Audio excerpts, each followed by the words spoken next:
Hey guys, welcome to the LA Sober podcast, LA Sober Sessions podcast. Man, today's gonna be a fucking banger. I got my boys here, Branden and Eric Chambers. These are two guys I've known for a long time. When I think of authentic people, these are two of the minds and two of the people that come to mind for me. I've known them a long time, and we have seen a lot, and we are excited to have you guys here. Thank you for coming on, Thank you, guys. Bill, for having us. Yeah, thanks. And I just wanted to reiterate what you were saying is that we've known each other, I think you and I, since back when you were in San Diego State. Yeah. And you were living with somebody I was dating, which is still an incredible friend of yours and mine. And very successful in her own right. Yeah, she's killing it. Right? She's So it's like, it. I think that we've been very blessed to be able to connect with people like you and her and others that have are like-minded, in that we all were like, all right, how are we going to take things to the next level? What are we doing? Even though we're having fun down in San Diego, Eric was going to San Diego State. I was coming down there to visit him a lot. Yeah, you were. Right. And having a great time, but at the same time, we're very, I think I got into like what you were going through, in that you were saying like, all right, what's next? You were looking like, what's next, Branden? This is cool, but like, what's next? Yeah, no, what's cool is that when we reconnected, I think I saw you guys in like Forbes magazine or something. I'm like, fuck. And then we met, and you guys hadn't changed. And I haven't changed. Like, I'm a little wiser, I think. Yeah. But besides that, I'm still the same person. And I think when people, at least for me, like, I got in a lot of trouble when I was younger. I had ADHD. I was all over the map. I didn't get the best grades. I fucking hated school. People thought I was just a piece of shit, which I always knew I would do well. I just wanted to do well on my own terms, not because of the way that they want me to do it. Yeah. And I saw that in you, and in myself, like, I grew up with ADHD and all that bullshit, whatever they want to fucking call it, like dyslexia and all that stuff. That just makes us stronger. When people tell you you're a failure, or you suck, or you can't do something, that only propels people like you and I and Eric to become way better than everybody else that gets. I don't care if you get an A on the test and I got a C on the test. That doesn't mean you're going to be more successful than you or I or him, right? And that's a motivational thing. So it's like you came out, shot out like a rocket out of college into the sales and marketing area, right? Yeah. And I think you were propelled by probably the same thing that Eric and I were, whereas like we learned how to fail at a very young age. I don't think learn how to fail. It's like you got comfortable with failure and saying like that's going to be a part of your life, and but you know that there's X numbers of fails to something that's going to be explosive, right? And that's why you have the job that you have today, right? And people want you to be a part of everything because you're comfortable in sitting with, I understand what works and what doesn't work. We're going to make calculated risks, right? But we're going to be successful. Yeah. And success comes out of people like us having that, I think, at a young age. No, for sure. And I think it's also that I work hard because I know I have to, and I'm fucking neurotic about it. Like I know everything. Like if I walk in a meeting, I know everything about the company. I know I'm not one that just walks into a meeting, and I think that I just try and tell my kids that it's not about being the smartest. It's about working the hardest and being present and being comfortable with who you are. And I think it took me even a while to even get there, because I think for a while I was trying to be someone I wasn't, because I would compare myself to maybe my CEO. Well, just because my CEO talks a different way than I do, it doesn't mean that I'm less or better or whatever. It just means that I'm different, which is great. Like not all of us are the same, but I think when people try and not stay in your lane, that's when things fall apart. So I think if you know who you are and you stay that course, it all works out. It does. I also think that we having the disabilities that we all had made us, I always joke that we can't not think outside the box. You're forced to think outside the box. So your whole world, how your brain is wired is outside the box because your whole life, like Branden was saying, since you were little, when everybody else, it was easy for them to read the book and then regurgitate back what it said in the book.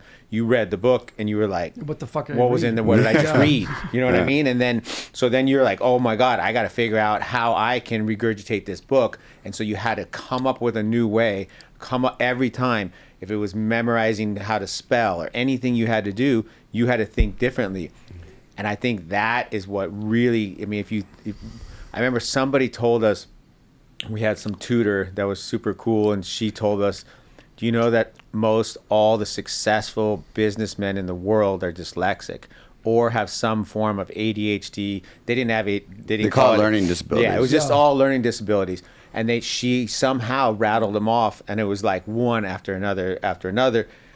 And I was like, wow, that really made me like feel so much better because, I mean, Branden and I, we had to study when in college, I had to study, and then my friend would borrow my notes.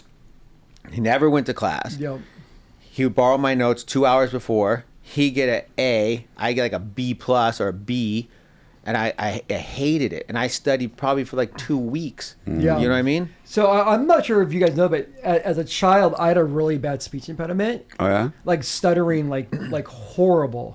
And my nickname growing up was Billy. Like it fucking killed me, man. It was so hard. But, you know, I look back at it and it really made me who I am today because I was always, you know, not pushed around, but you know that's tough. You were teased. Teased bad. And like, remember when you were in class and they would say, "Okay, we're all gonna read it," and you have to read that little paragraph. I would. Me too. I would find the one ahead. that was mine and try and read it. But I was horrible. I would like. I had to do the same thing as you, so I feel exactly what you're feeling. Because remember how they would go around the class, and then you would try to go out ahead and read it, get so that you knew what it was that you were going to read, and still I would totally fuck it up and be so nervous. I don't understand why teachers still. I don't know if they still do it, but they did it in that time where it's like they put so much pressure on people like us that were like learning disabled or whatever the fuck they want to call it. It's like, and maybe it made us better because we had to come up. Sure you had to come up with that trick. It created your superpower. You had to count. You went through. Superpower. You went through and you started counting. Okay, what paragraph am I gonna have to read, and and I got to try to pull my shit together to be able to present it, and then we would do that, right? And we'd be so nervous. So I think by the time we got into the workforce, we were so used to being nervous and getting in front of people, and like you said, and like, oh, this is my CEO, he does it differently than me, but I still think I can do things because I've been through the shit, you know what I mean? Like, and so it's like. I feel that going through all that at an early age propelled all of us to be successful, and that's why we're all where we're at today in the marketing world and the sales world. We understand how to correctly position a product, how to find who that target is, how to identify all that, and relate to it, right? And relate to it and say, and feel, because we feel like I feel like that what comes out of it, Eric, as you know, is like we have a profound touch.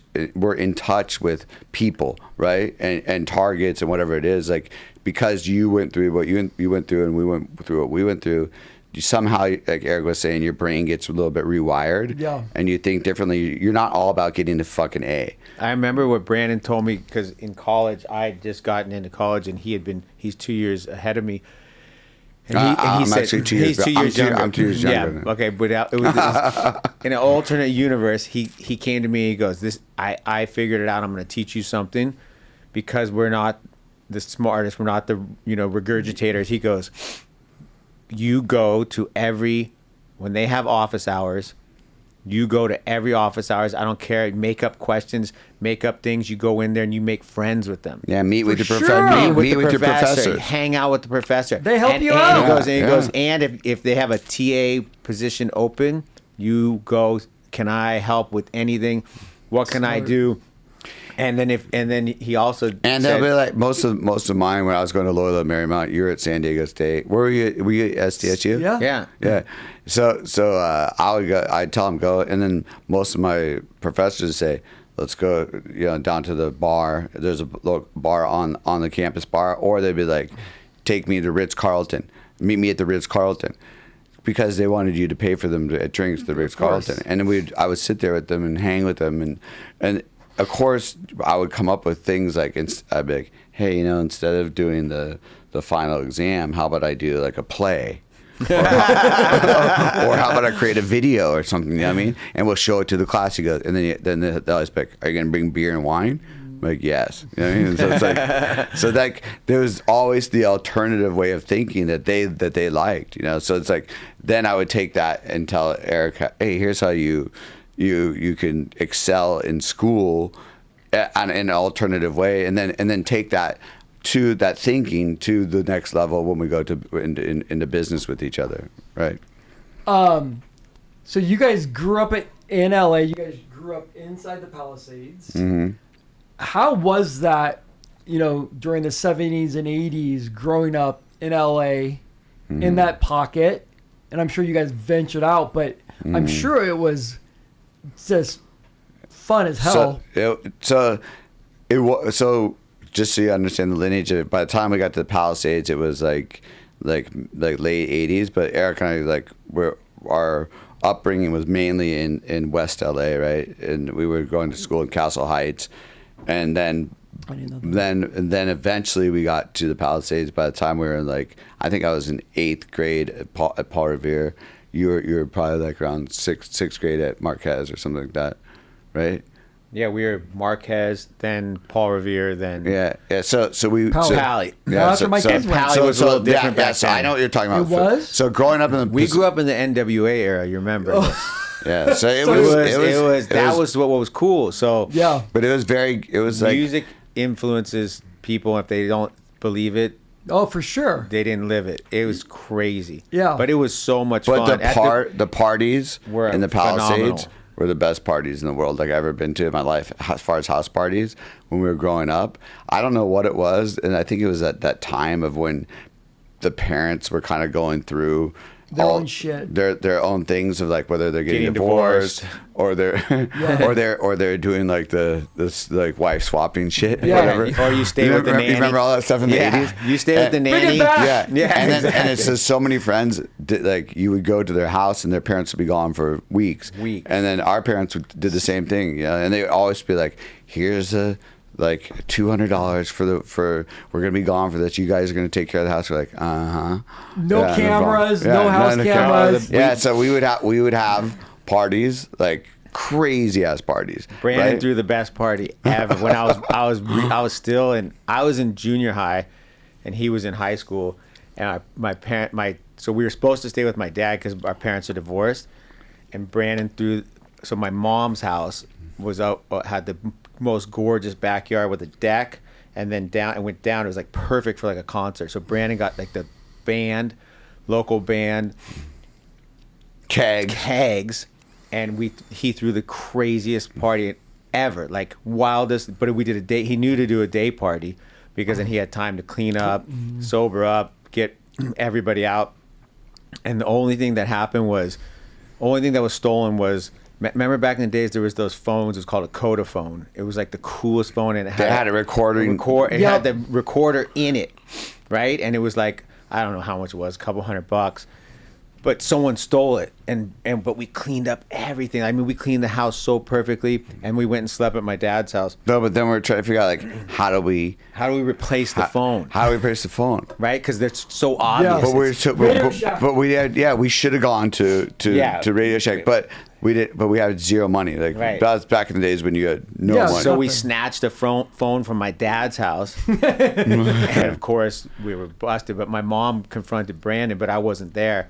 And she confronted Brandon, and she was like, where's the phone? He's like, I'm so sorry. We had a few friends over. Wasn't a big deal. So, and I wasn't looking, and it was some kid that we don't know, and he stole the phone, and I'm sorry. And, and that was that. And she was like, okay. And then he left, and then I came home, and she was like, hey, so I heard about the party. And I'm like, you heard about the party? And she's like, yeah. And I go, he told you about the band? And she was like, there was a band? And I was like, and he told you about the 200 people that were here? And she was like, and I told everything. I was like the Yeah, worst. it's before we would have a conversation. Yeah. Like, bro, what do you? He was so pissed. Why are you He's like, why would you tell mom? Tell mom about everything. Yeah, but my mom was always very cool about it. And then of course they went and looked at the trash, and we stupidly put all the beer cans and all the cleanup shit that we did into our own trash, and that they're just like, and you're so stupid that you put all the trash in our trash barrels. And so, but it was just an educational experience of like, okay, what do we do next? Yeah, now we knew. Now exactly, you know. you learned from it. Yeah. How was Pele back then? Was it wild? It was wild because going to school there, we're all about like surfing, right? And so we would figure out how do we best be able to ditch school to go surf on a day that you're supposed to be in school, right? So I would always be like, all right, Eric, what are we gonna do to not go to school today and get down to surf and back up and out of our wetsuits and into like looking like we went to school. And we would do it so much, but Eric, tell him about the time. One time we were, we would hitchhike down the canyon, either Temescal or Chautauqua, yeah. Mm-hmm. And one time we were we got all of our boards, and it was three of us. You had your surfboards. And I had our surfboards, and we were hitchhiking just to get a ride down Chautauqua. And my dad was coming up Chautauqua, and he saw us, and he honked. And I was like, oh, shit, we're busted. And my two friends started running. I go, don't run. Come back. And they're like, what are you going to say? I'm like, don't worry. Just shut up. Don't say anything. So he comes up in his red Porsche. He's like, whoom. And he's like, what's going on? And I go, what's up? He goes, do you guys need a ride? And I'm like, yeah, we need a ride. He goes, why aren't you in school? I go, it's a half day.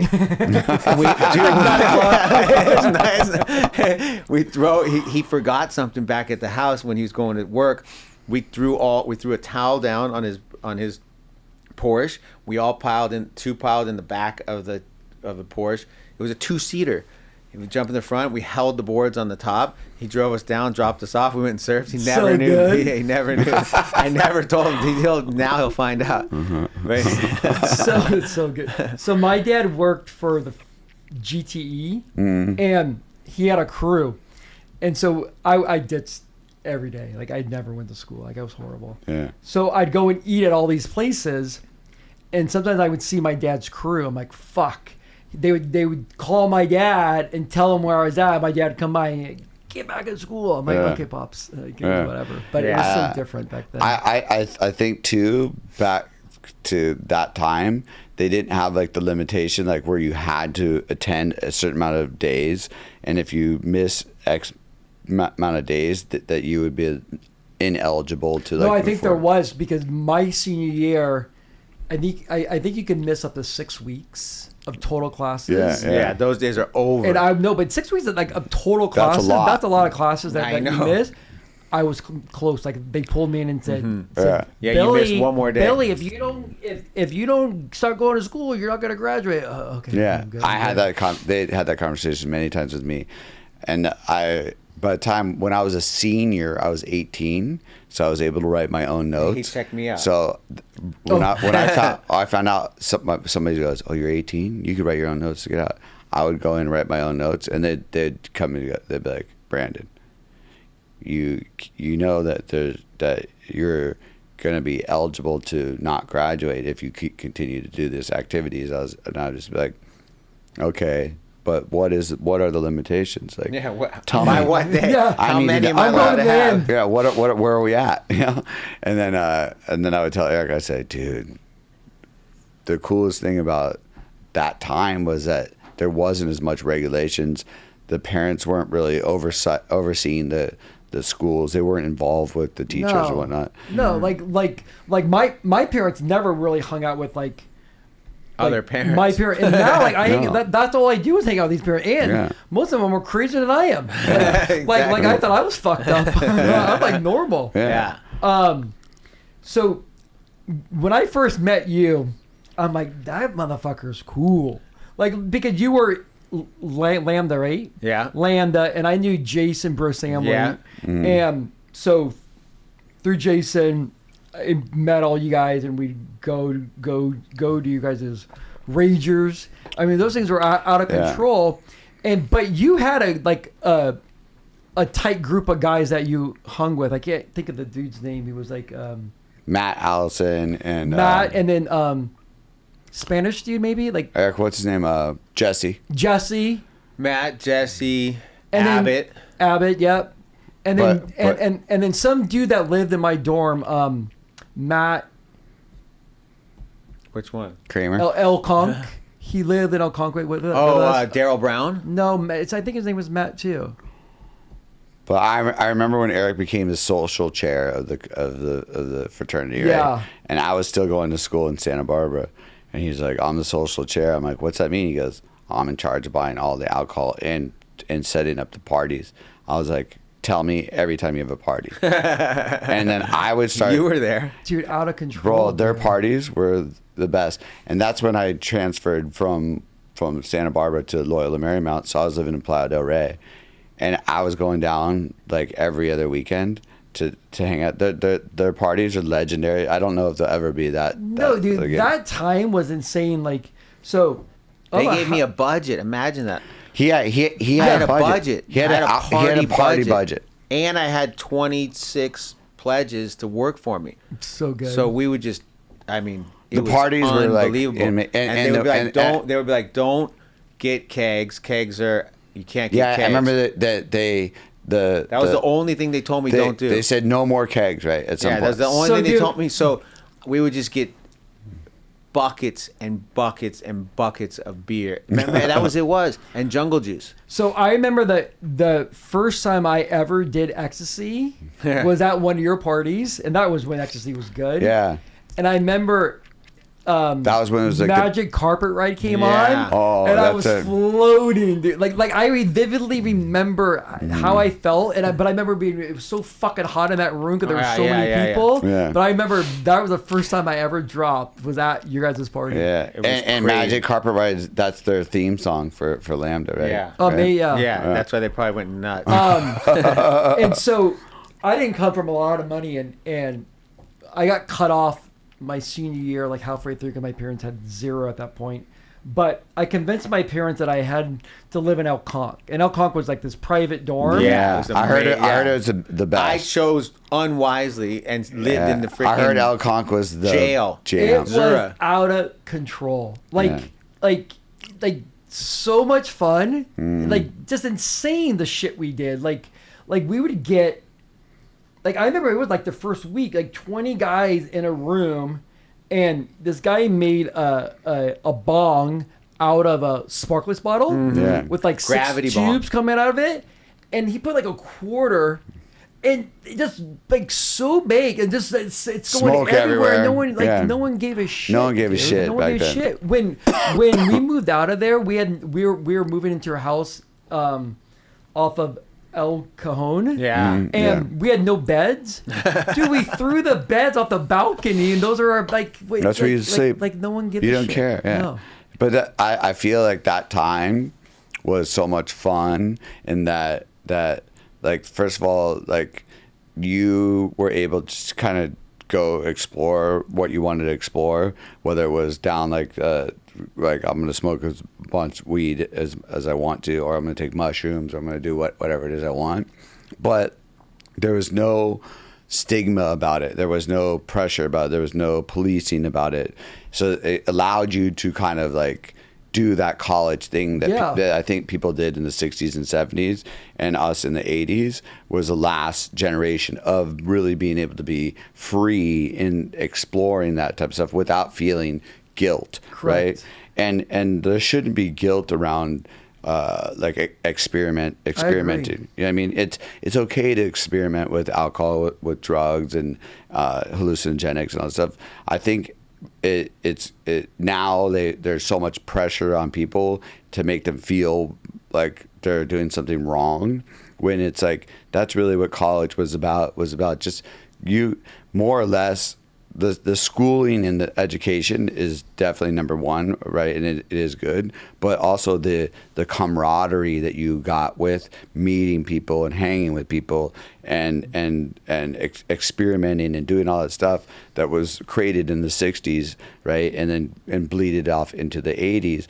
But I feel now there's so much pressure for kids and youngsters that are going into college that to like do really, really, really well and like and not do what we did. But I feel like doing what we did created like a bonds and relationships. Like how do I have my relationship with you? It's like through the friendships and girlfriends and different people and whatnot, and not having so much oversight on us, you know? Yeah. Well, and I think it's in some ways what we did was harder than just walking the straight line, because we would go like this, but the next day, like you still had to pick up the pieces and figure it out. Yeah, you got to. You still had to go to class, and that's. I think that's the hardest thing that we had to do. It's that you learn discipline, but you learn the discipline. Because if you're given that freedom, and then you can literally, like you said, you go hard left. And you go hard left on a Tuesday. Yep. You know what I mean? Which was like commonplace. Then you got to come back full circle by the next day and make it to class. Yep. Because if you don't make it to class. For me, I had to go to classes. I couldn't learn from the books. I had to listen to the teacher.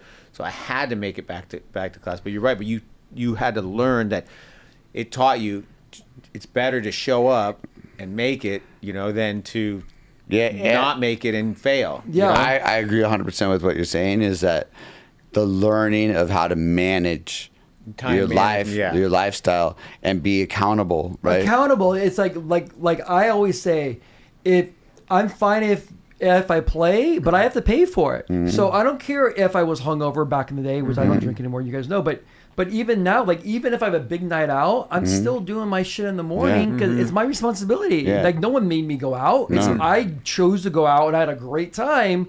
But if I'm tired today, whatever it may be, I still got to get through it. Mm-hmm. And that's what it's all about. And you got to show up and be your professional self and be a leader, right? Yep. We're all leaders now in our own right in what we do.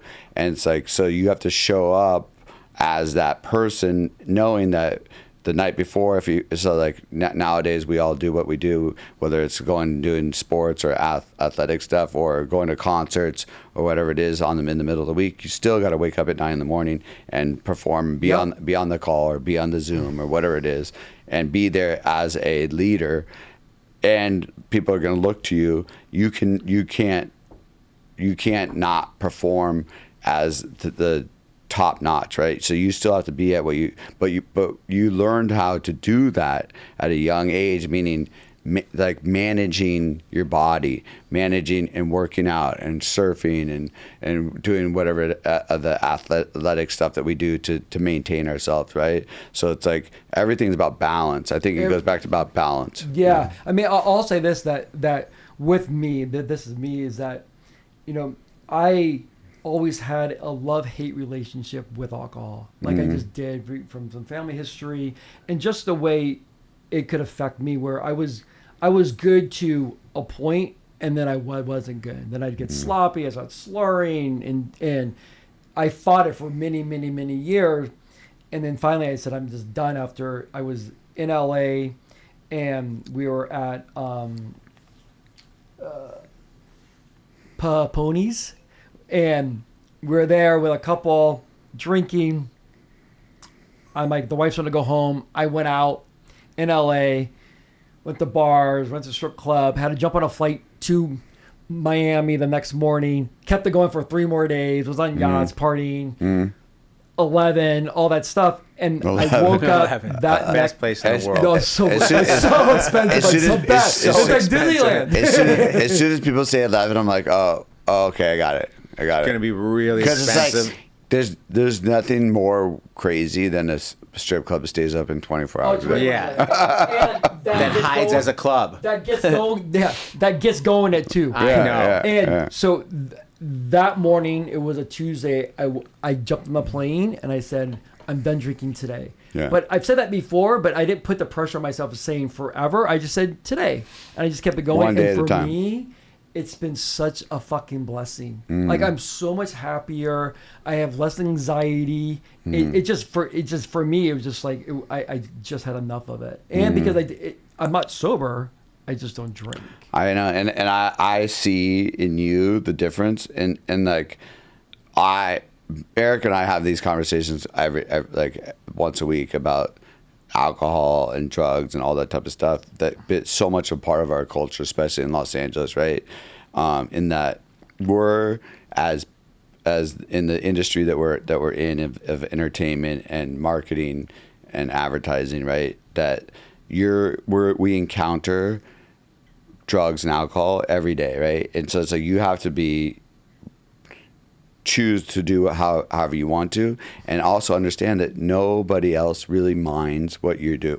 No one cares. No one Zero. gives a No one. Not only do they not care, they only care about themselves. All they care about themselves. So it's like if you're biggest like, misconception is and that I always they're tell mad people- that you can't drink. But No and one I always gives a tell shit. people like our clients, Eric and I have clients that come in town all the time. We do shoot days for them for whatever the products that we shoot products, and then we'll do like lifestyle stuff with them. They're drinking the whole time. Eric and I won't drink till the end of the day, but then they'll want to go out and have cocktails or dinner or whatever.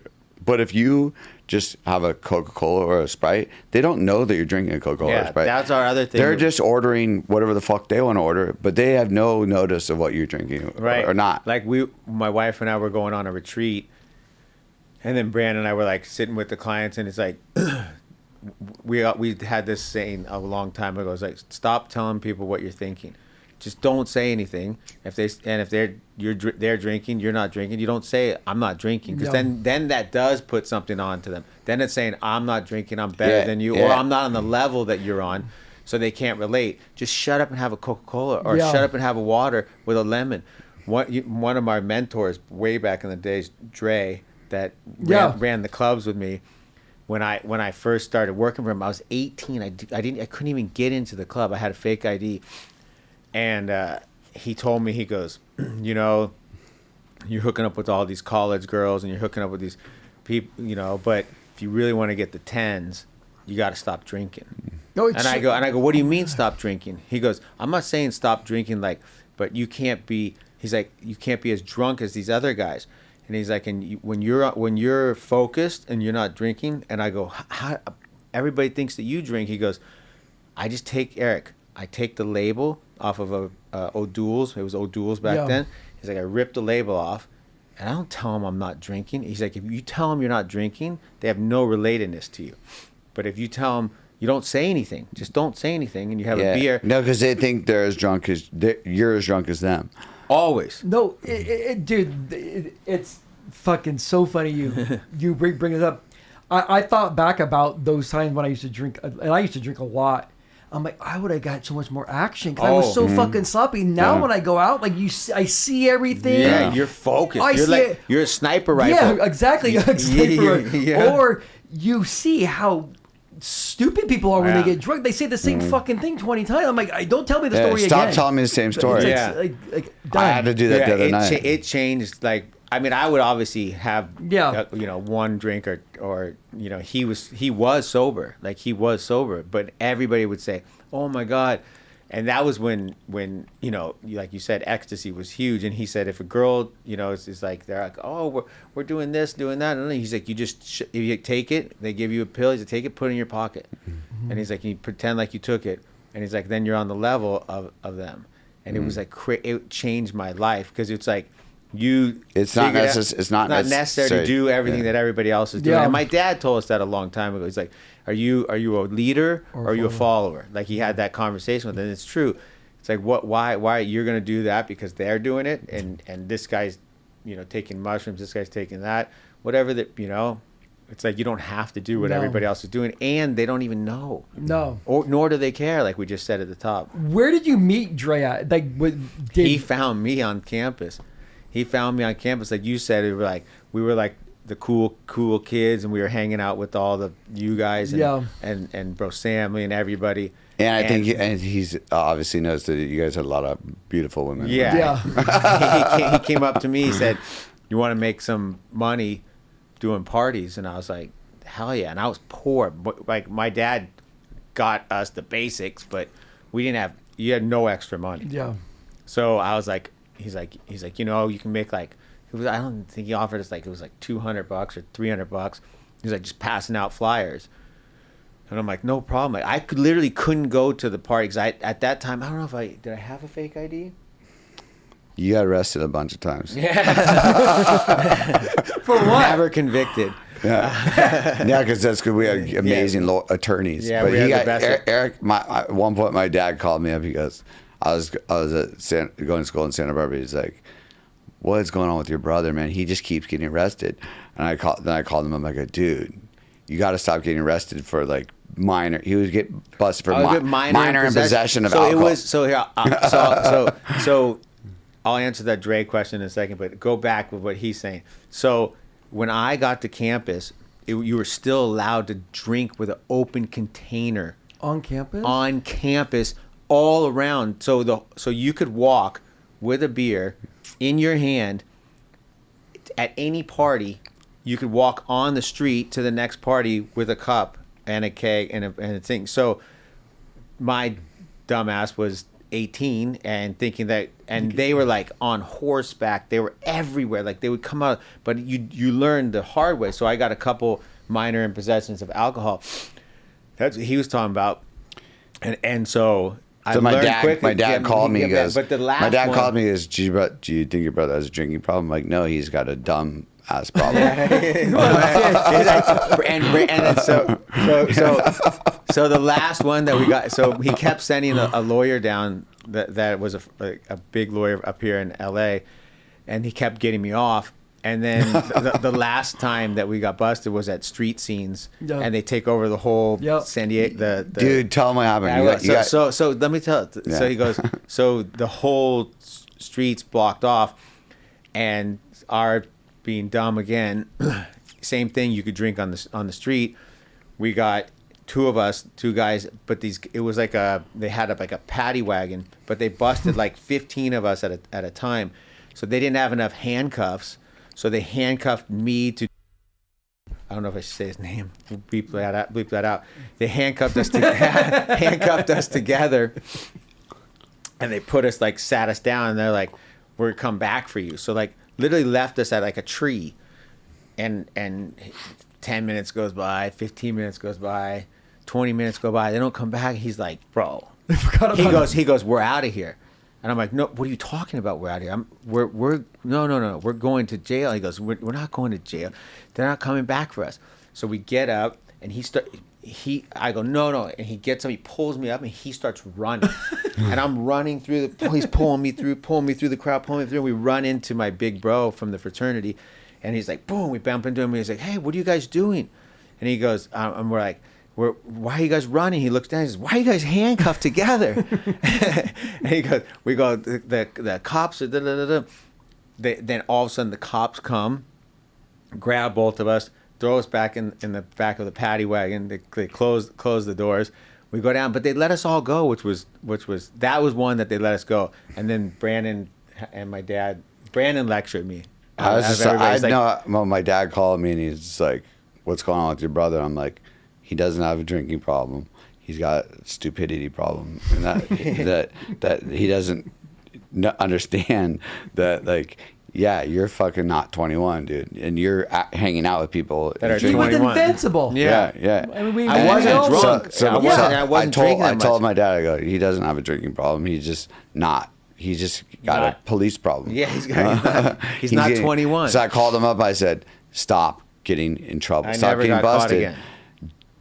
Don't do that shit." You know what I mean? Like, be smarter about it. Like it's like, even though you're not getting in trouble, like with the law, you are getting arrested, and they're calling my dad every time. Yeah. So it's like, I'm like, just stop doing that, and then that, and he did, he changed his ways, and then eventually he became 21 and he was fine. But at the same time, I think growing up in an Irish family that we did grow up in, we were lucky in that our parents taught us at a young age, like, listen, you're going to be around, we drink a lot. My family drinks. Our whole family likes to party big time together. We would have these big parties all like once a month.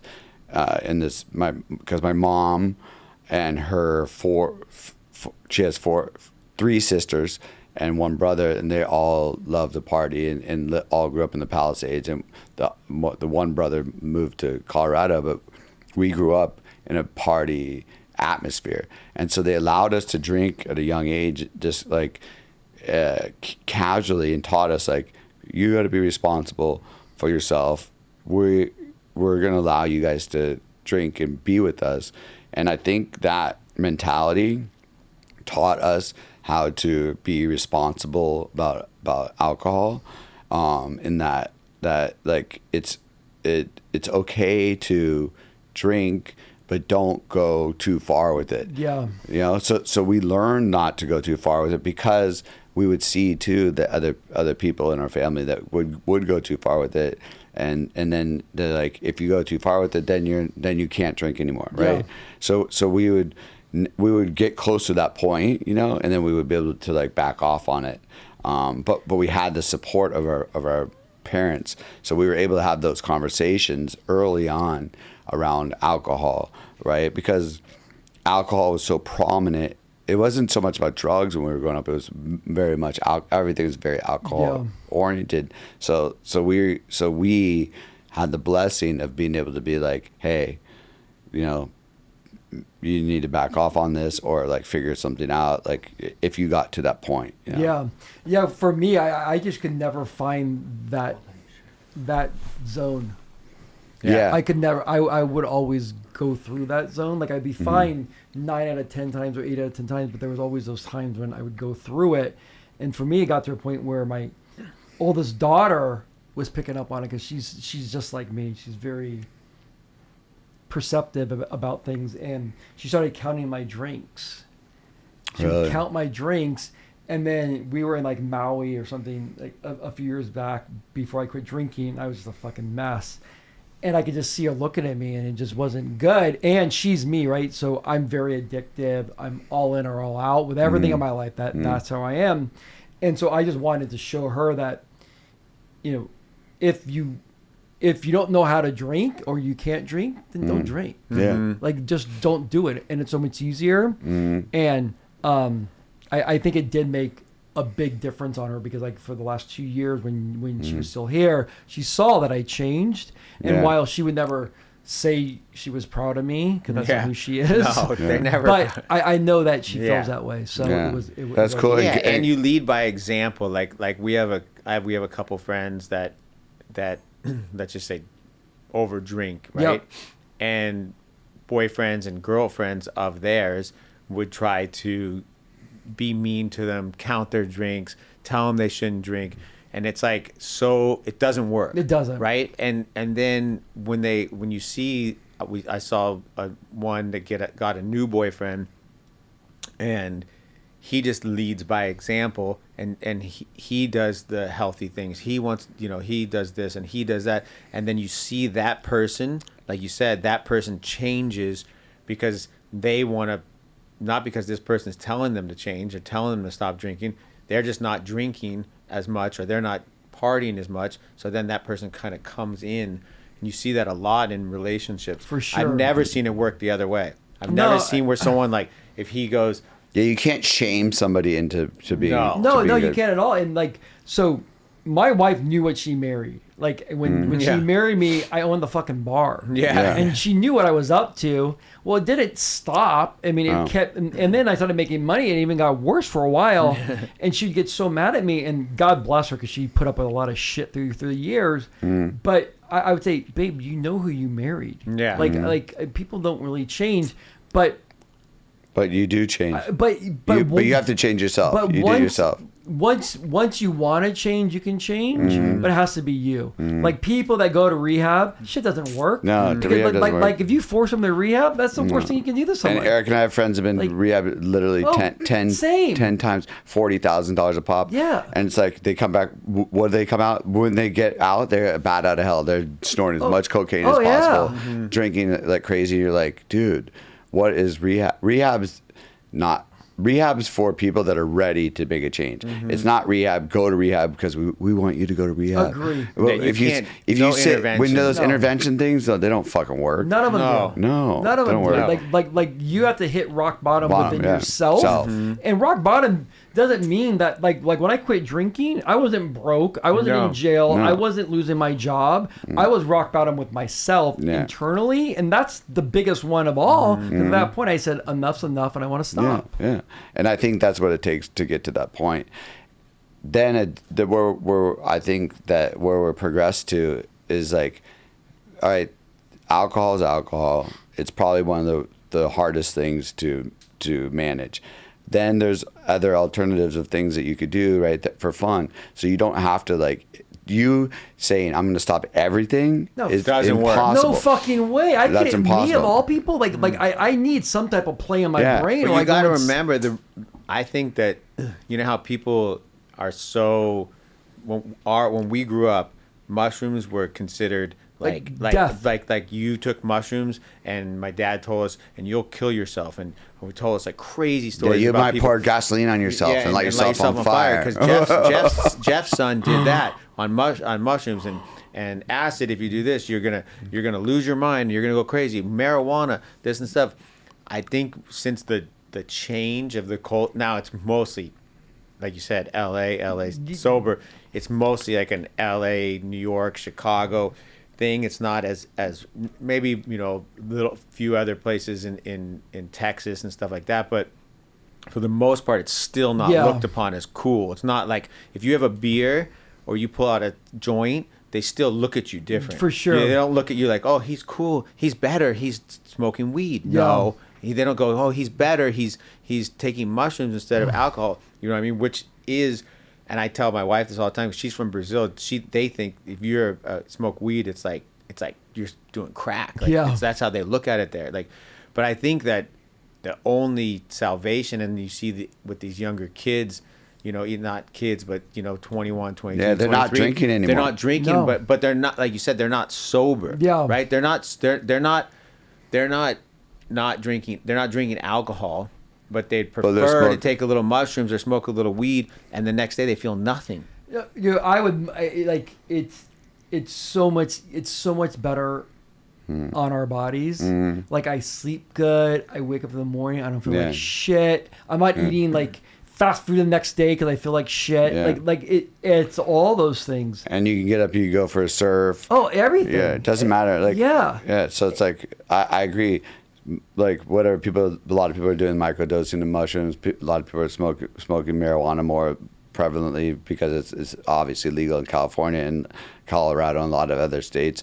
I think it's if we knew that it wasn't like when we were younger, like Eric was saying, people would like say you're like it's like the devil, right? That you're smoking so much weed or if you take mushrooms and stuff like that. Now that's kind of like it's becoming more like a thing. Like why don't we just take some mushrooms and we'll be able to get up? We won't feel a hangover the next day. Yeah. Or if we smoke a joint, we're not going to feel a hangover the next day. No, it's crazy to think, dude, that we used to buy weed from a dealer. I Yeah. know. Like, that's so weird. Like, And it was can I get sketchy. a dime bag? It was And sketchy. you'd be all nervous about it, like for fucking weed. Weed. Like it's weed. Like it's not. It's like. And it was sketchy, and the cops would be like, "Oh, what the fuck?" You know what I mean? They And treat it like it's like you had Yeah. a bag you of had coke. crack. You know? Crack, yeah. No, what I just learned was I went to a weed company like 2 weeks ago, and it's so smart. So you have a bud plant, and they have the buds and then all the leaves, right? Mm. Well, the bud is what they sell for like joints. They make all the gummies from the leaves. So Really? now they use the entire plant, and then they take the leaves, and whatever way they do it, they extract the THC out of it, and that's how they make all the gummies. It's like making so much more on it now, because before you couldn't. I mean, you could smoke the leaves, but it would give you it wasn't good. a Headache. Yeah, like We did. I remember like many all times. smoked. That's all you had. I'm like, fuck, I remember we would throw it inside the microwave and dry it out and then smoke it. We would take all the leaves. Eric and I would grow plants every summer, and then we'd take the leaves and then we'd like put it into like brownies and whatever. Like you put in the butter and mash, and then make it into your own, whatever. Tell them the story. You tell them. One. So we always grew weed in our backyard, and we were really young, and we grew like the best weed. Like we grew like the skunkiest skunk plant. It was just one plant, and we cropped it, and we were drying it out, and our stepbrother came in town. He was staying. I don't know if he was he living with us at the time? For the summer. Yeah, for the summer he came down and lived with us, and he goes, I know how to make the best pot brownies out of your weed. And he goes, what we do is we take a bunch of it, and this is before anybody knew about this. We used to just take it and make it, and you have little stems and and eat it, and it was like in your teeth. And he goes, no, you boil it with butter, and then you put it in the refrigerator, and then what rises to the top, that butter is pure like THC. I mean, no one knew about this, and he's like, then when it calls for butter, you put that in, and when you make the brownies. And he goes, Branden and I are like, we're poor, we didn't have any money, and we're like, well, what can we make it with? And we're looking around, and we find my mom's like muffins, banana bread muffins. So we make the bombest banana bread muffins, right? And we got them. They put them out. We put them out to whatever, cool off. We each grab one, and we eat it, and we go jump in the car, and we go surfing, and we go surf for like 2 hours. We're so high, having the best time.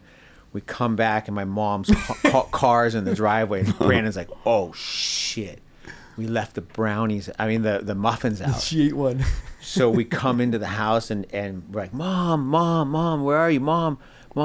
She's upstairs in her room, and Branden goes in, and she's like, laying in what bed. did you put in those muffins? And Brandon's like, Mom, she's like, I'm deathly ill.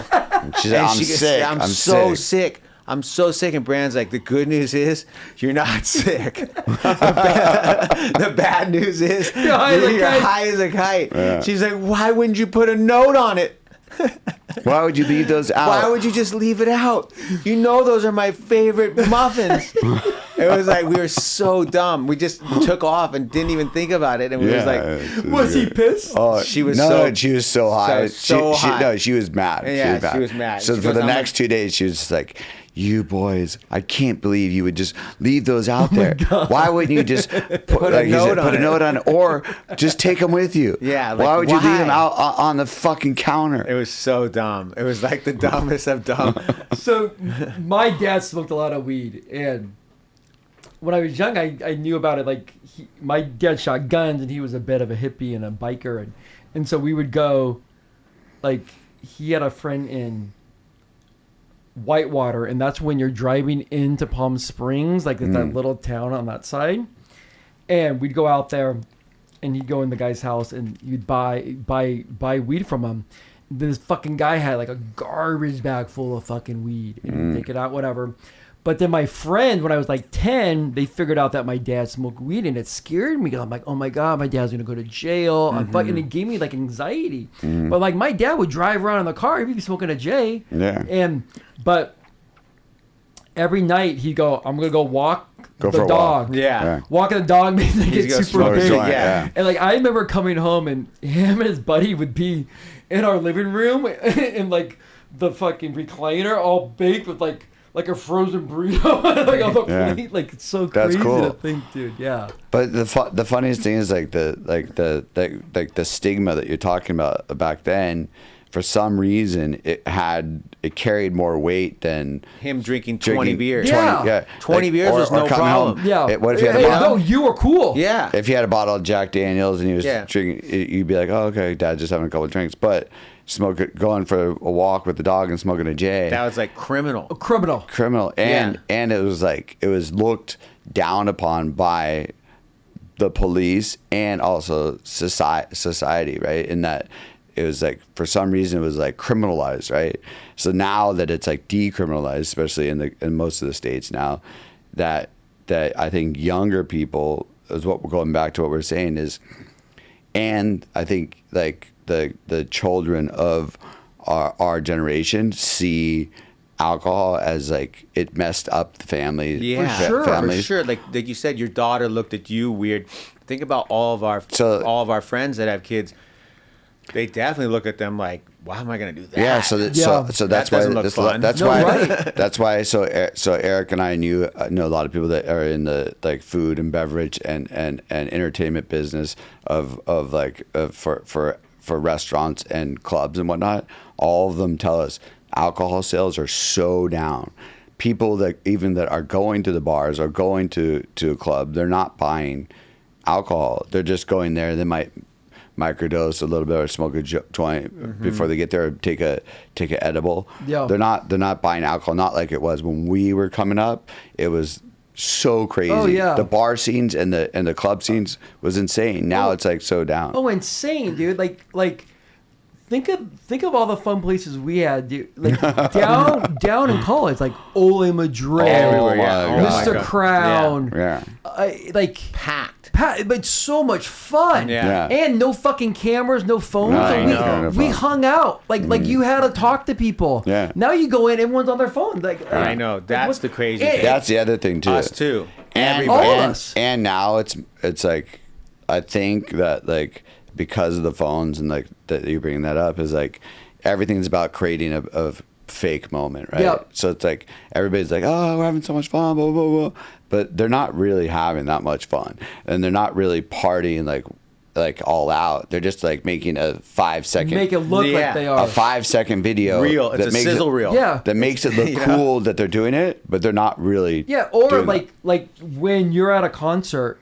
Everyone has their fucking phone out and taping. You're never gonna watch it again. You can go and fucking you can go on YouTube and watch whatever you want at all time with the best camera angle ever. I always wonder that too, because like I'm gonna go to see Oasis this tomorrow night with Eric and a couple of friends. Every time I go to the concert, same thing. Everybody's got their phones up the whole time. I'm like, I never put my phone out, only to do maybe 1 or 2 photos. But I'm there to experience entertain me. Yeah, I'm paying you all get this a couple money. shots and then you put it away. Yeah. But I want to be entertained. I want to post something. I like to be in the moment. No, of exactly. It, right? Like when I go there, I'm going there for a reason to detach with my normal life. Yeah. Like I don't want to think about anything else. I want to like get in the zone, people watch. Like that's all fun of it. Like feel it throughout. Yeah, it's an escape. Yeah. So it's like I look at entertainment as an escape. Whether it's comedy, I love to go to comedy. You know what I mean? And I love to go to concerts. But I don't. Like a lot of times I'll forget to pull out my phone to take a photo. You know what I mean? But then if I turn around and I look back, all I see is phone screens. Yeah, I mean, at times now if I go to a party, sometimes I'll just leave my phone in my car because then it makes me just talk to people the whole time. Because I'm like all of us. Like I can get on my phone and I'll just zoom down for hours. Yeah. Yeah, I mean, when you think about, like, when I moved to LA in 97, and I lived in the South Bay at first, and then Amy and I lived up on Sunset. I mean, LA was the place to fucking be back then. Like, it was so much fun. Like, and it was a good vibe. And now people are it cool. sucks, dude. Now, well, LA, like, I think bad. I agree with you. I don't think it's bad. No, I but just what think happened, it's changed. Well, COVID fucked everything up. I mean, you got to think about it's like this. It's all relative. So it's changed in the way that we experienced it with the clubs and the Hollywood thing. But I have to say, if you go, so what happened was it switched, and it switched to the West Side. And the West Side is now, so when we were growing up, we all were about West Side. We only wanted to go to the beach.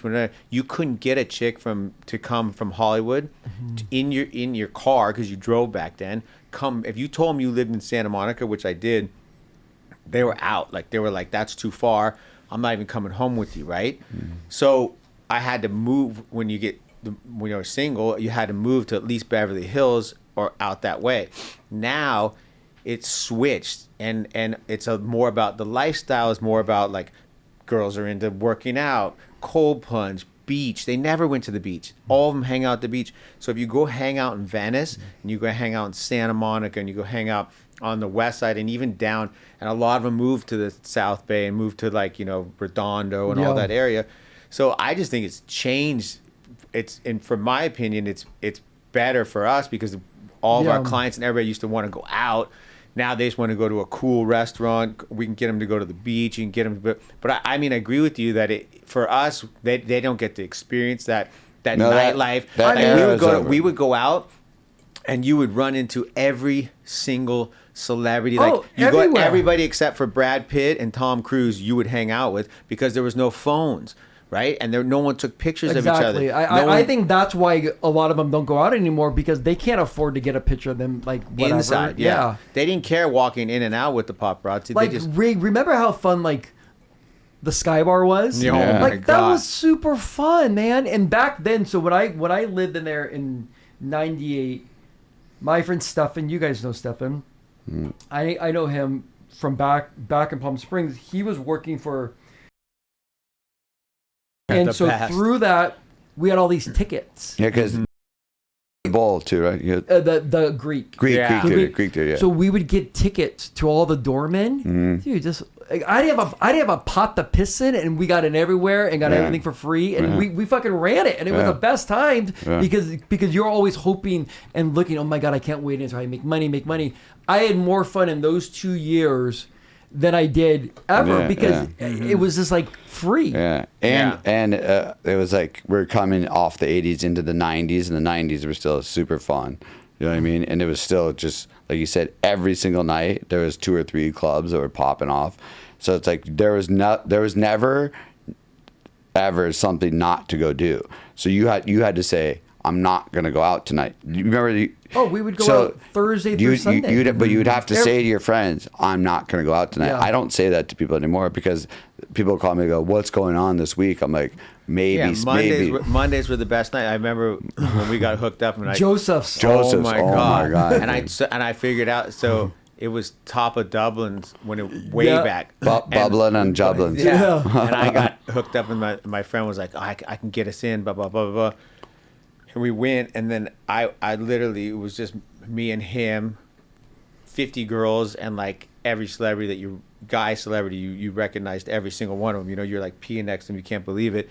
And then I remember calling Branden the next day. I'm like, bro, I'm gonna bring you next week. He's like, when? I go, we went out on Monday. He's a Monday night. What? Why? Monday. I'm like, because nobody else can make it out on Monday night. And that's why it's the best. And then I brought him, and it was like, he was like, it ruins your life. Because it's like if you can get fly in first, it's and over. Then you go, fuck, I never want to go on the back of the bus again. Never. Yeah, it's cool. I remember him bringing me, and the whole time I was skeptical, like it couldn't be good on a Monday night. And I got there, and it was like all the way out to Sunset Boulevard onto the street was packed with people. Then we moved all the way up to the front, and then I remember it was me, Eric, our friend Paris, and our other friend Rodney, and the girl that Eric and I knew through our friend Paris. She goes, Paris, who you with? And he's like, Eric and Branden and Rodney. She goes, get up here. And then as she's doing that, she's yelling at this guy that's on a sitcom going, I don't care what fucking sitcom you're on, you're not getting in. No more guys. No more dudes. And I go to Eric, we're not getting in. And she goes, chink. She just opens the thing, and we walk in. I go, oh, wow. And then that's why I'm like, my brother's got the fucking hookups. Of course he did, fucking guy. So, I've never told the story on this pod, but this was like the summer of '99, I think it was. We met. I was with Amy, and I think Stefan was there, and we met Dr. Dre and the DOC, and we met him at Red Rock. That was like our place. Yeah, Like, that was, I remember that was that. popping. we went there all the time. Mm-hmm. And the DOC and I hung out that summer, that entire Really? summer, and because they were creating the Chronic 2001, Yeah. and DOC's a big dude, and his voice is fucked up. Yeah, 'cause he got in that car accident. But I remember hanging out with him, going to like Dre's apartment in Beverly in Century City, and like we'd be playing video games, like fun shit, or rolling around in his like Tahoe, banging music. I'd have a white beater on, and we just roll onto the clubs, and it was just fun. Dude. Fun, It was that's just cool. like one of those times where I look Yeah. back on, like it was like it was just a different type of experience that a lot of people can't say, and to me it was like just normal. Yeah. And because what was it me trying to impress him, or it was just we just had fun together. Like that fucking guy, like He out was of cool. control. I remember he would be in Red Rock all the time. Yeah. Like, he was local there. Dre was before he got into his. He's divorced again, but before they got that second Yeah. marriage, right? Well, Yeah. until he got paid. Yeah, He yeah. got paid. Yeah, big I got time. paid Now you for can't hang out with the everybody. for the Yeah, earphone. the beats. Yeah, beats. let's talk a little bit about business. So, how did you guys get into what what do you guys do? So basically, we're actually celebrating our 50th anniversary. Congratulations. Yeah, obviously we didn't start our company 50 years ago. Our father, Keith Chambers, started off as a design company. It was called Chambers Design Group. This is 50 years ago. Obviously we weren't around, and as he got older and older and more, just started crushing it. And once the invention of the Photoshop came out, which everybody now is freaking out about AI. Actually, Photoshop was one of the first type of programs that actually changed that whole design industry, right? So where he was the package design man, like he did from everything, like, from ConAgra, General Mills, 3M, everybody that you can think of, all the consumer goods, from Stag Chili to everything that most of the stuff in the supermarket, he would do all the package design. And once that whole, launch of Photoshop, every kid and every person thought they could be a designer. So he had to kind of rethink what it is that, was package design, and he moved into the whole marketing world. I think the first major marketing job was for Sega Genesis. He created the Sega Genesis. He created Sega. They came in with the hard tech, right? And then he created the name Genesis, right? And then he created the first, I think, 16 games, right? Like Ultra Beast and all those ones. So he was a part of that whole crew that built and designed, and not only designed but also did the marketing. So once he did that big marketing job, then he was able to slide into that to do marketing work for a lot of other companies, and then eventually, like for Clorox, he created the Clorox bleach pen, right?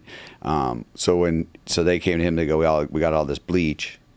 What can we create with this? And then he created a technology called Connectics, right, which is bringing the consumer into the marketing space, where he would bring 20 females into a room and then do everything digitally. So they're not able to just, because a lot of times, like, they'll do like where they just do a focus group where they ask them questions. He would ask them questions to find out what the problem was, but then he would create all the stimulus and then have them back in again later, a week later, and have them rate and choose on the different stimulus, meaning the naming, the packaging, the graphic designs, all that type of stuff. And then what would come out of that would be something very extraordinary. And then they would take that and then they would put that into volumetric research, right? And the one that scored the highest would always be the one that goes to launch, and it would always crush. So from his technology and methodology of creating Connectics, he was able to utilize the creativity. You still got to be creative as hell, because shit in, shit out, right? So you got to be creative as hell with the naming and the way that you do the graphic presentation and whatnot. But it would always score super, super high. So he became like the biggest hired gun in the corporate world, right? So then, after a while, Eric and I were going to film school, and then we graduated. We we did very well with a couple of our short films and in festivals and whatnot. And then we got recruited. Eric and I got recruited into basically to Viacom, which was MTV Networks. And so we produced. That was when the reality boom was going on. And so during that reality boom, we were doing, like, we worked for 10 years straight, nonstop, you know, on shows on Spike TV, like The Ultimate Gamer, and on and on and on, shows on History Channel, shows on VH1, for 10 years. And then my father came to my brother and I and was like, all right, you guys ready to come take over the marketing business? And we had been working with him since we were little kids too. So you knew it. So we knew it, and he would bring us into every single research session, every single creative session, everything. He'd grab us out of. So we had offices together. So always our production offices were in the same building or in the same actual, you know, creative space. So when he needed creativity, he'd go grab Branden and I, bring us in, since we were really, really young. So we were very familiar with the business. That his clients thought we worked at the Chambers Group. They had no idea. We'd put on suits and go out to New York and go party with them and hang out with them and do the creative sessions. And they, for all they knew, we really didn't even mention too much to them. We still always worked with my father, like Eric said, on as on a creative side with him, like contributing our creativity to everything that it was that he was creating and producing along with the whole staff, right? A staff of like 25 people. So when it came time for him to ask us to take over the business, it was an easy move. It was an easy slide over move. Yeah, he's 83 now, so he's been like, wanting to slowly exit out of the company and just go play golf. What are some of the films that you guys did? Did you guys do one with Cheech and Chong? We did the Cheech and Chong animated movie with 20th Century Fox. That's rad. Yeah, that Eric and I produced and directed. Which is now owned by Disney, which is kind of funny. Yeah. Yeah, we still get residual checks from Disney now. Yeah. But how was that?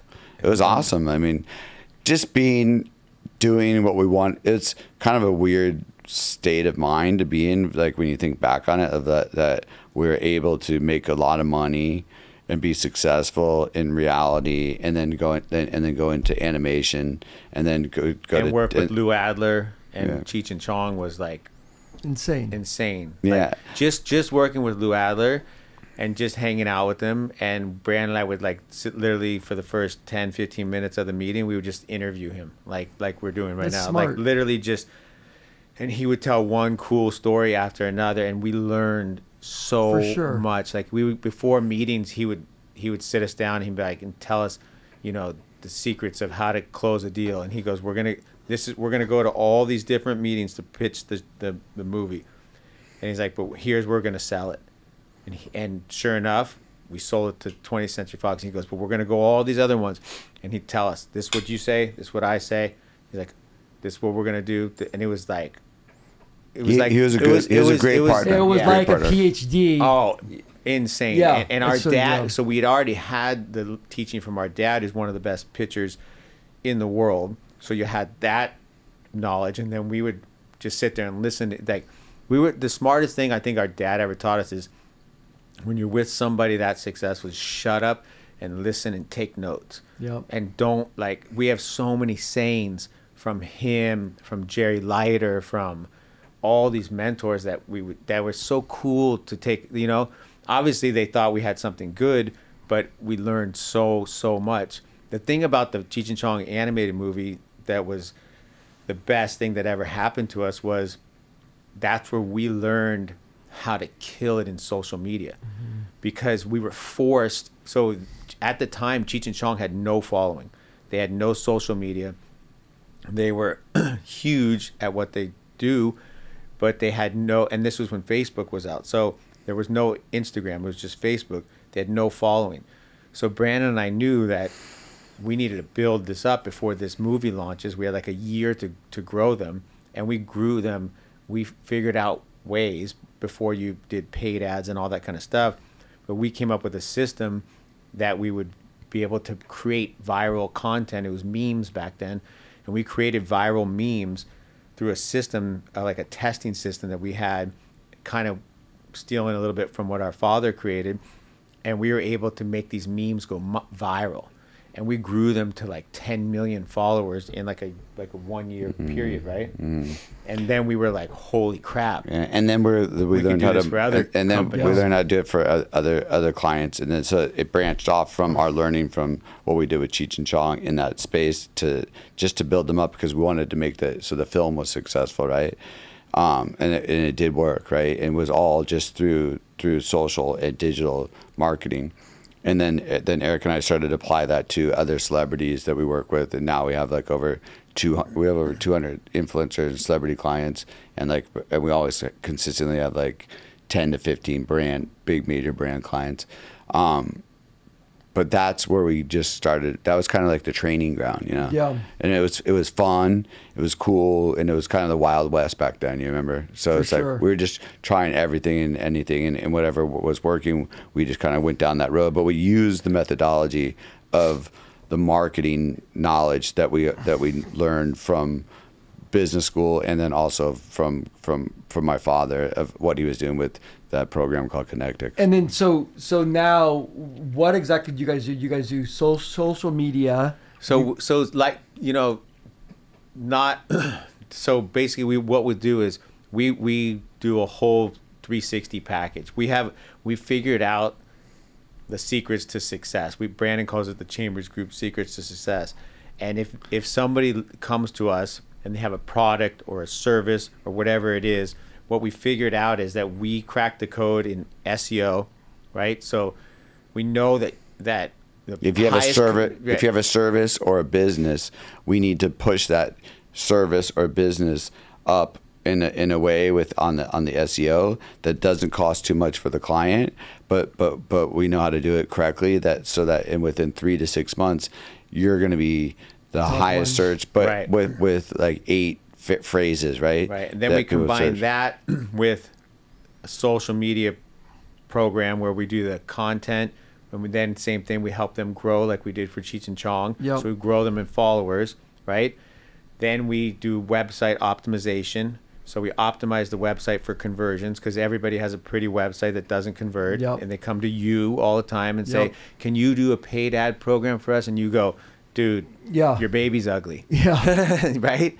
And no one wants to hear it. No matter how much money they give you, and who do they blame? They blame you. Always. They give you $200,000, and you spend the $200,000, and it goes in the front door and out the back door. So over like time, we started building and putting together the biggest team and the best of the best of the best. And it cost us a lot of money to pay these people, to pay these employees. But we found the best in SEO. We found the best in website optimization. We found the best in paid ads. We found the best. So what we also Amazon is super important. Yeah. As well. So in the past 3-4 years, we put together what Brandon and I believe is a bulletproof team. And if you listen to us and you do all the things that you have to do, and you don't have to spend crazy amounts of money. You don't. It's not like everything's about testing. Yeah. And not spending a lot. As you know, like test, see what works, adjust, yeah, test, we adjust. find ugly websites that convert super well by just changing a few things, right? All the time. Like changing some messaging here, changing this thing, change that, and then all of a sudden this thing converts, and you're making, so now we've proven it like time and time again. Like we just got brought in. Dude, we got an IT company. I'm not going to say their name, but Brand and I are looking at each other like, dude, an IT company?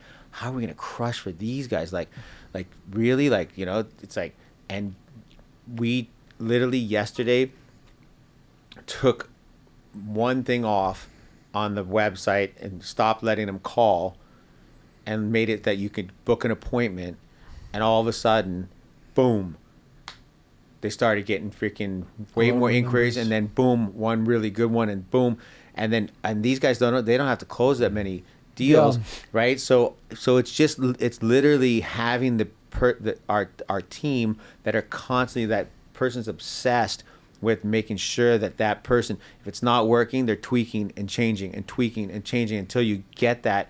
And it's literally, Brandon's had it that he changed the color of a button.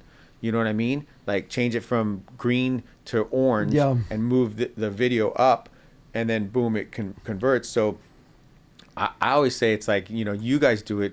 You guys are one of the best in the world at doing it. but they can pay you all day long. But if they don't have a well-oiled, you guys mostly, they come to you with a well-oiled machine. Some do, but some don't. There's a lot of digital-only companies that, like digital-only marketers now that are just sick and tired of Meta, right? Because Meta just pushes you around, right? Like they do whatever you want, and they suppress you if they want, and you have no say in it. Yeah. So now they're trying to come to what we do, because part of what I sell to them is, guys, if I can get TV to work for you, CTV or linear, it's all about the rates. Then as long as I get the rates right and your model works, it's going to continue to work because it's proven. It won't change. They're not going to change. No one's going to change. No one's going to be like, oh, A plus B equals X now. Yeah, and Meta then can't say fuck you to you, because all this new traffic's coming in to their ecosystem. They can't push it down. Yeah. The problem that we have is that I think it's easier for people like me that come from that old school media to understand, because I can understand this new side, and maybe I'm not as good as some people in it, but I understand it, and I can trust it, and I can bring in the right partners where they don't understand the old school, and they can't get their fucking heads around it, and they won't even allow themselves to think about it. I'm like, wait, I'm bringing you a CPA where you're only paying off PI. It's no risk. You just try it, and they get, like, for whatever reason, because it's not their idea or it's not where they come from. It's hard for them to, like. Yeah, and I see, like, what you guys are doing still to this day has tremendous value in that it's like it is what it is, right? So when you're doing stuff with a digital platform, whether it be Meta or Google or whoever, TikTok, there's a lot of, we call it fuckery, right? Yeah. Meaning you don't have any control or what. Like, we just got an account shut down today, out of nowhere for nothing, and they don't tell you why, right, Brandon? And you get there's no customer service. There's no customer service. There's nobody to call. And it's nuts because there's content that I'll put out from this podcast, and they'll flag it. No. It'll be so fucking good, and it does nothing. I'm like, there's no fucking way. When this one I thought was awful does great, and it's not because it's just whatever they want to do. Yeah, but that's exactly how you have to think of it. Like, stop. I always say, stop thinking. Just thinking about, like, it's your friend's website. That's who it is. It's their website. It's a motherfucking website. That's all it is. All Meta is 2 websites: Facebook and Instagram. Right. And their websites, or app, or you want to call it app, because but they're basically just websites. And so when you go to that website and you're on there, they have 100% control of everything going on there, and there's no regulation, you can't inquire, you can't inquire, not a democracy. You can't inquire or do an audit. You know what I mean? No, you can't do shit. Like, that's how normal business is run. Yeah. Like, and now they have, like, the PMax. It's all just bullshit. It's all fake. It's all pay us the money and we're gonna do whatever we want. Like there's no levers you can pull anymore. And there's no real scalability, because, like, if you could, like, say we're doing something and you do a drop on, we make a commercial or whatever it is, and we do a 30-second spot or whatever, and then we see it does well. We know if we start to put a little bit more money behind it, and then we try a couple of different other channels, we're going to try and see what works, and everything's we're getting the data back. It's like 10% less here. This one does better, whatever it may be. But we're able to look at it and have a real conversation about it. There's no real conversations about anything. When our minds were blown is when, I'm not going to say the person's name, but they were part of Myspace. And when he told us, he goes, we had a meeting with him, and he told us, we said, well, what do we got to do to make this thing go viral and this and that and the other thing, and how do we get more of this and that? And then he goes, I do whatever I want. I'm the guy. There's no one's telling me what I can and can't do. It's not legal or illegal for me to give you more reach, or you more reach, or this more reach, and that less reach. And Brandon and I we walked out of the meeting, Brandon and I were like, oh my God. That was eye-opening. That was a long time ago. This is so long ago. Yeah. This is before Facebook. No, it was right when Facebook came out. And him and I looked at each other and we're like, oh my God. We got approached by Hillary Clinton. No, yeah, Hillary Clinton's. So we were crushing. We were the meme guy. Like we couldn't get it. We had the best testing methods for memes. I could take a meme and throw it on your page, and I'd grow your page with 20, 30,000 followers in a day. Jesus. On Facebook when it first came out. Like we were the best. And so one of our mentors, Ken Cragen, who passed, and he did We Are the World. He did Hands Across America. G, right? And so somehow we were doing all this for all these big celebrities. So we were growing their pages that didn't have big Facebook pages, and we were growing them like crazy, making them tons of money. And somehow someone got in contact with him that knew that we were doing this, and we got on with Hillary Clinton's people, and it was when she was running against Trump, right? And we got on with, I don't know who's their social media we person. did a deep dive and we looked at Trump's social, and then we looked at hers, and we got on with them, and we go, you guys are in trouble. You're in big trouble. Big trouble. And they go, we don't think so. I go, let me just show you something. Yeah. He has huge numbers of reach that he was going out with, and she had shit, right? And the reason her following was way lower than his, and the reach of the post was way lower. And this wasn't paid. And this is organic. But this is what I found out, that what happened is that Facebook came to her and to him at the same time. They go, if you pay us X number of dollars, we'll. Oh, for sure. Yeah, we found this out later. We'll embed 2 of our people with you, and they'll work with you in order to create an amazing campaign. And she said no. And he said yes, and he goes, yes, as long as the 2 people that come that are embedded with me are Republicans. And then she said no to us, but then through her people, and then but he was killing it, and they thought they're like, we're good, we're good. Yeah. No one likes we're gonna Trump. win. Trump's a fucking joke. And all the polls are saying we're gonna kill it. And Eric, I hung up the phone. I go, she's gonna lose. Yeah. And fucking, she did. And 2 months later she lost, and I was like, yeah, they fired that guy. Yeah. he literally was smart, because they probably said, give us $20 million. Oh yeah, for sure. Yeah. And she goes, no. And he was like, yeah, I'll give you $20 million. Yeah, Money I'll give you is- 100. It's all money. Yeah, I'll give you 100 million. Yeah. Like to win, you know. But it was crazy. But so long story short, now we do all of it. It's a full 360 deal. The only thing we don't do, which we bring to you, is the outside basically traditional style stuff. Yeah. Which is it is a hard sell. It is. I think it's the hardest sell. We have it in our presentation. We show, and I think it's now it's step like 9, as whereas before it used to be step 2. Yeah. So they'd go to you first. Now they're like got some young kid. The problem is the same thing as the thing that I told you about is when Photoshop came out.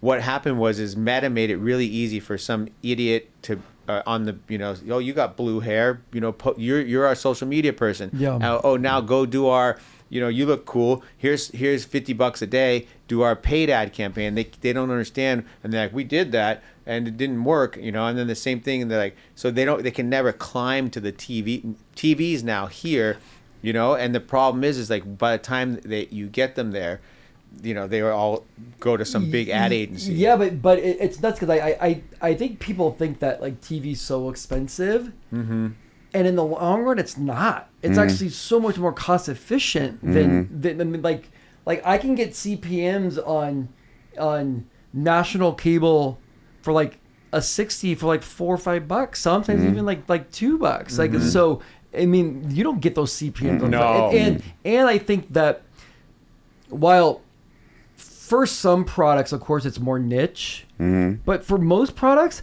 I'd rather spray it and find out what happens, and I'm buying it for so it sells. And then those people that don't buy, well, they may see it in retail walking through, and that sells, or they may search for it on social, and that's gonna rank it all up too. So it's just crazy time. I mean, like the entire media ecosystem is so fucked up right now because it's so fragmented. Yeah, I agree with you. It's super fragmented, and the people that are watching TV, let's say like I wake up on a Sunday and I've been sleeping in, I'm watching a fishing show, but that fishing show is a paid Yeah, for sure. a fishing show.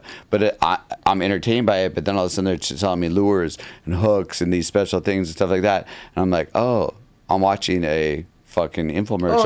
Oh, yeah. Genius. No, but dude. it's fucking entertaining. And then I'm like, maybe I want to buy this for my uncle or my cousins Yeah. that fish all the time and stuff like that. You know, so I'm saying it's like it's different now because the costs have come down as well because the viewership is more niche, right? So it's like if you could hit that niche of like a fishing lure or whatever, I'm just using that as a example, but you could make a lot of money still doing that. You can. I mean, it's like while it is continuing to decline, it's still, in my opinion, the most powerful medium for mass market. It's for like a Walmart shopper, and like especially for like an older demo. So where can people find you guys at?